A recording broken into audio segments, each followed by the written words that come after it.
আফোরা বা ইউরা দাদুরা আপনারা সবাই কেমন আছেন? ভালো আছেন? মুই এমনগো বরিশাল আপনাদের মাঝে হাজির হয়ে গেছি ভিডিও লইয়া। তাই দেখেন আইয়ে পড়ছি ওরসাহালের অবস্থা দেখছেন? তেল কাজটা পরিয়ে কি অবস্থা হয়েছে। আজকে মুই মোর ওরসাহাল পরিষ্কার করবো, সেই ভিডিও আজকে আপনাদের লগে শেয়ার করবো। আপনাদের তেল কাজটা ওরসাহাল খুব সহজে কিভাবে পরিষ্কার করবেন সেই সহজ পদ্ধতিটা শেয়ার করবো, বুঝছেন? তাই মুই দেখাই দিই মোর ওরসাহালের অবস্থাটা কি। দেখেন, এই দেখেন অবস্থা দেখছেন?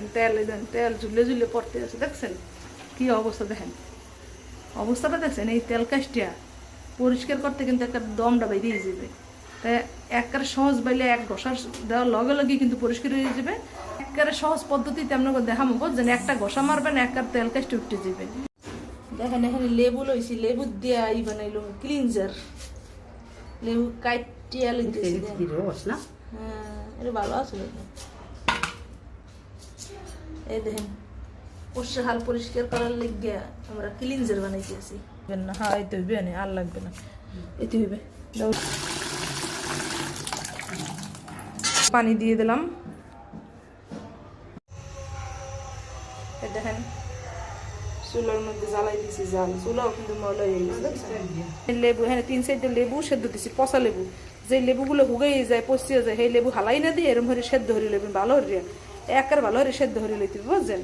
এখন মুই দেখেন লেবু কিন্তু বলক হয়ে গেছে না পানি। এখন মুই এর মধ্যে দিয়ে দেবো নুন দিয়ে দেবো। এই দেখেন নুন, এই দেখেন নুন দিয়ে দেবো বেশি করে। এখন দিয়ে দেবো বেকিং সোডা। এই দেখেন বাবা,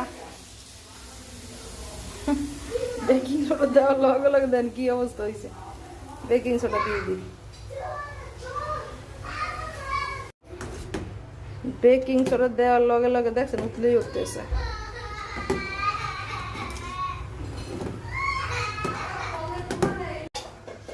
দেখেন ওরসাহাল একবারে নতুন না চকচকে হয়ে গেছে, দেখছেন?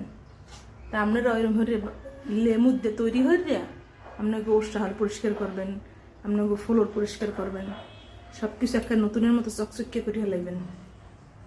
এটা কিন্তু খুবই খুবই কার্যকরী একটা রেমেডি, বুঝলেন? এই লেবু দেয়া লবণ, লেবু, বেকিং সোডা, ভিনেগার আর সার্ফ এক্সেল দিয়া আপনার বানাইতে দেবেন।